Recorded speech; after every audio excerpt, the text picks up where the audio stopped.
Good morning, happy Saturday. Glory Saturday ba to? Yan.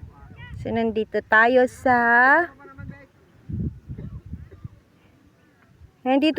Nangalisan, Bagabag, Nueva Vizcaya. Okay, so ganito dito sa river. Pero ang ganda-ganda. So, yan yung bundok na karugtong ng Lamot, Ifugao. Paglabas mo dyan, Ifugao province na. Okay?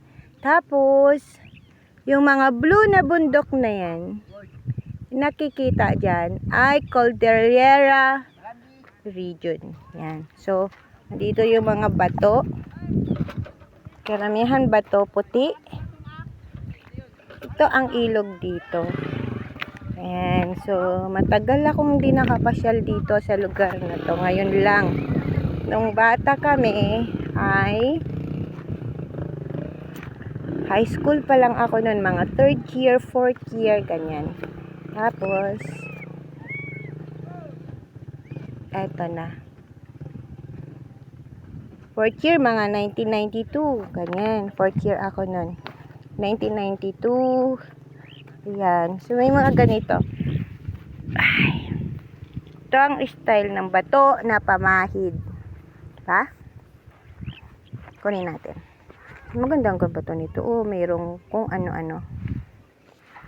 Natural resources. Yan. So, nandito tayo.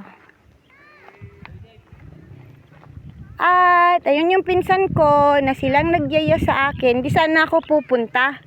Kasi sobrang init, sobra. Pero sa kanina, pagpunta namin dito, ang dami kong nakita. Alam nyo ba yung nakita ko? Teasel. Yung ginagawang para sa mukha, yung pampaputi.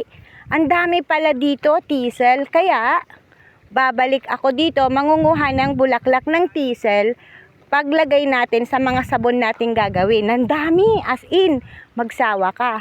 Tapos, ito ang tawag nating batis. Yan, no? Yan. So, ang linaw, no?